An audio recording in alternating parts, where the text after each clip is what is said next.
Bago tayo magsimula mga kabsat, huwag ninyong kalilimutan mag-subscribe, pindutin ang notification bell, at i-share ang video na ito. Dahil dito lang sa Sindak, sa Dilim PH. Dinadala namin kayo sa mga lugar na may madidilim na lihim, mga kwentong hanggang ngayon ay hindi pa rin maipaliwanag.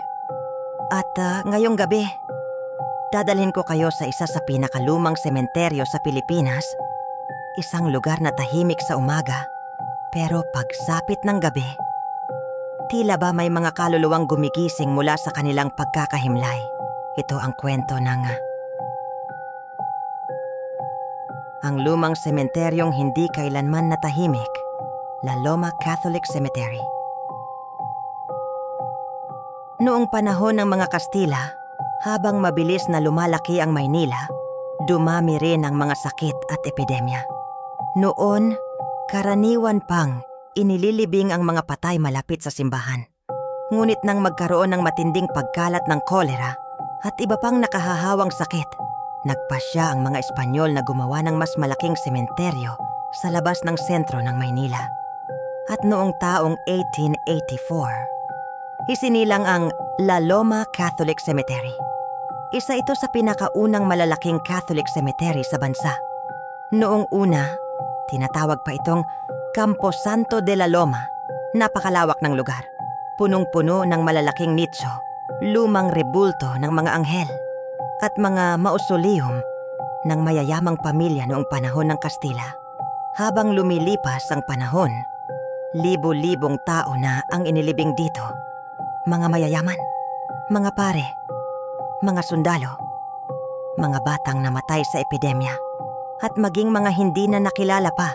Ayon sa kasaysayan, marami raw bangkay noon ang sabay-sabay na inililibing kapag may epidemya.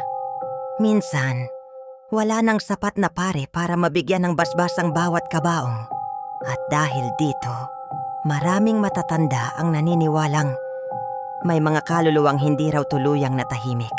Noong panahon ng Hapon, sinabing may ilang bangkay rin daw ng mga pinatay noong digmaan ang palihim na inilibing sa paligid ng sementeryo. May mga bahagi raw noon na hindi naitala, walang pangalan, walang marker, walang nakakakilala kung sino ang nakahimlay. At dito, unti-unting nagsimula ang mga kakaibang kwento. May mga caretaker noon na nagsasabing kapag sumapit ang 12:00, may naririnig silang mahinang pagdarasal, parang misa. Parang may pari raw na nagsasagawa ng seremonya. Ngunit kapag sinundan nila ang tunog, wala namang tao. Minsan naman, may nakikitang batang babae na nakaputing damit na naglalakad sa pagitan ng mga puntod. Tahimik lamang, nakayuko. Pero kapag nilapitan, bigla raw nawawala. May isang dating gravedigger noon na nagngangalang Mang Roman. Mahigit 20 taon siyang naghukay ng libingan sa La Loma. Sanay na raw siya sa bangkay, sanay sa katahimikan, sanay sa amoy ng lupa at kandila. Pero ayon sa kanya, may isang gabi raw na hindi niya makakalimutan habang buhay. Undas noon, halos madaling araw na, nag-overtime siya dahil may kailangang ilibing kinabukasan. Habang naghuhukay siya, may narinig siyang yabag sa likod niya.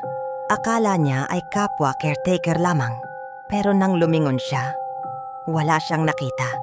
Nagpatuloy siya sa paghuhukay, ngunit maya-maya, may narinig na naman siyang yabag. Mas mabigat, mas malapit, at doon niya napansin na tila may nakatayo raw sa ibabaw ng isang lumang puntod. Isang matangkad na lalaki, nakaitim, hindi gumagalaw, hindi makita ang mukha. Akala ni Mang Roman ay magnanakaw lamang kaya tinawag niya ito, pero hindi ito sumagot. Dahan-dahan raw itong bumaba mula sa puntod, habang tila hindi naglalakad, kundi dumudulas lamang sa lupa. At habang papalapit, napansin ni Mang Roman na wala raw itong mukha. Puro itim lamang, parang walang laman ang ulo. Tumakbo raw siya noon palabas ng sementeryo, at simula noon, hindi na siya muling nag-duty sa gabi. Ngunit ang pinaka nakakatakot na kwento ay nangyari lamang ilang taon ang nakakalipas May grupo raw ng content creators na gustong gumawa ng paranormal investigation sa loob ng La Loma. Nagpunta sila roon ng gabi. May dala silang camera, drone, flashlight at spirit box. Noong una, wala silang makita kundi mga lumang nicho at mausoleum, tahimik lamang. Ngunit habang tumatagal, nagsimulang magloko ang kanilang kagamitan. Ang drone, bigla raw nawala ng signal.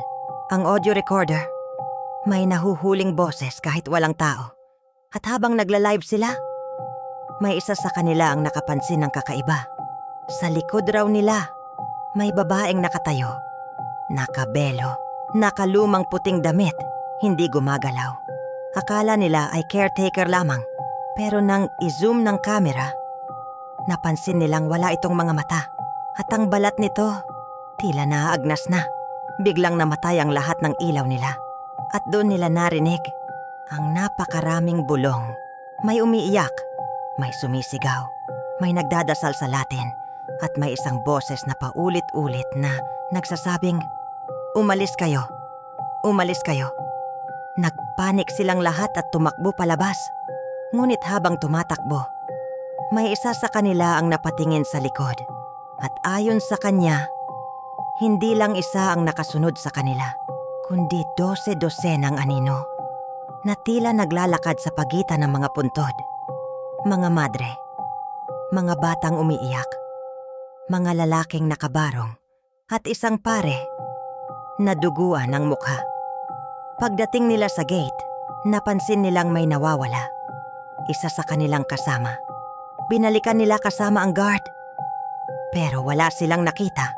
Hanggang madaling araw, natagpuan nila ito sa loob ng isang lumang mausoleum. Nakatulala lamang, namumutla, at paulit-ulit na binabanggit ang isang salita. Gising sila! Gising sila! At mula noon, hindi na raw muling bumalik ang grupo sa La Loma Cemetery.